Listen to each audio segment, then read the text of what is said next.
ሙሸቢሃዎች ወሃቢዎች እስቲ ዛሬ የሆነች ቀለል ያለች ጥያቄ ልጠይቃችሁ። በጨዋ ደንብ መልሱ፣ እንዳትንጫጩ እንዳትንገራገሩ። ያኔ ጥያቄ ነው። እሺ በሲጣ ያኔ ትንሽ ነገር ነው የምጠይቃችሁ። እንደሚታወቀው እስቲዋ አለል አርሽ እስተዋ የሚለውን የቁርአን አያ እናንተ አዛምኩን ያኔ አላህ ከአርሹ በላይ ከፍ አለ ተደላደለ ብላችሁ ነው የምትተረጉሙት። ስለዚህ አላህ ከአርሹ በላይ ከፍ ብሎ ካለ ቦታ ይዞ ካለ ካወቃችሁ፣ እኔ ደግሞ ጥያቄ የሆነብኝ ነገር የሰው ልጅ የኛ ሩሃችን የቱ ጋር ነው ያለችው ማወቅ ፈለኩኝ።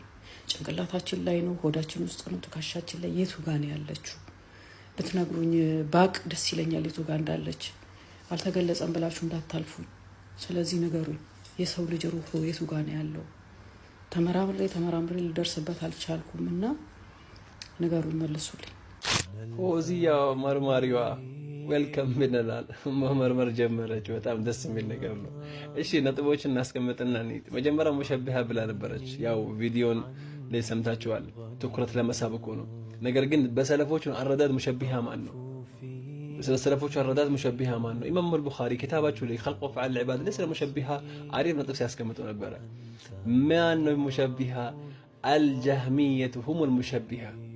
ጀህሚዮች ማለት ሙሸቢሆች ናቸው። እናንተ ደግሞ የጀህሚያ ቡችሎች ናቸው። طيب ጀህሚዮች ለምን ሙሸቢህ የተባሉት? ለአንهم شبهوا ربهم بالصنم የሚያመልኩትን አምላክ እኮ በጣዖት ያስመሰሉት። ይሄ ጉዳያችን አለ። ስለ እስቲዋ ደግሞ ከራስ ሼክ ለምንድን ነው ማናነበው? አብዱልቃድር ጀላኒ ኪታባቸው ላይ ያስቀምጡ ነበር። ይሄን ደግሞ የገረ መንገድሽ መርምሪው። አብዱልቃድር ጀላኒ ኪታባቸው ላይ አልጉኒያ ኪታባቸው ላይ ባይኑ عن خلقه ያስቀምጡ ነበር።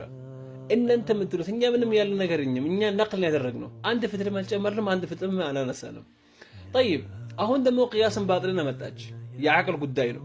እቺ ልጅ እኮ የሰለፎችን አረዳድ መቀበል ሲገባበት ሄዳ በዓቅል ማለት ነው አንንጀ ወደ አሽዓሪያ የገባች ነው እንዴ ልጅ? እሺ ይሁን ምን አለች? ያ ስለ ሩህ የት እንደነበረ እንትን እንደሆነ በጣም ነው የምታሳዝነኝ።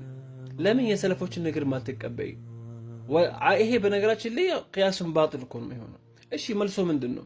ነብዩ ሰለላሁ ዐለይሂ ወሰለም የሁዶቹን ይሄን ጥያቄ ነብዩ ሰለላሁ ዐለይሂ ወሰለም ሲጠይቁት ነበር። ከዛንችን አያ ወረደች። ወይሰሉነከ ዐን ሩህ ቁል ሩህ ምን አምር ረቢ ወማ ኡቲቱ ሚን ዒልሚ ኢላ ቀሊላ። ስለ ሩህ እኮ የተገለጠ ነገር የለም። ሐታም በሳይንስ ደረጃ እንኳን የሩህ ነገር ምንድነው? በቃ ልብ ላይ ይሆናል፣ ከዛም በኋላ ሰውነት ላይ ይከፈላል። ብዙ እንትኖች አሉ። ላኪን የተረጋገጠው እውቀት የለም። የተገለጠ በተጨባጭ የመጣ ነገር የለም። عكس አንቺ ደግሞ በአያተል እስቲዋ ላይ ማገናኘት ፈልጋ ነበርችና ይሄ ደግሞ ቅያስን ባጥል። እሺ የኛ መርማሪው በእግረ መንገድሽ ደግሞ አንድ ጥያቄ ልጠይቅሽ። ምንድነው ጥያቄው? ጀህሚዮች ትላንት አላህ መውጁዱ ፊ ኩሊ መካን ያሉ ነበር። አላህ ሁሉ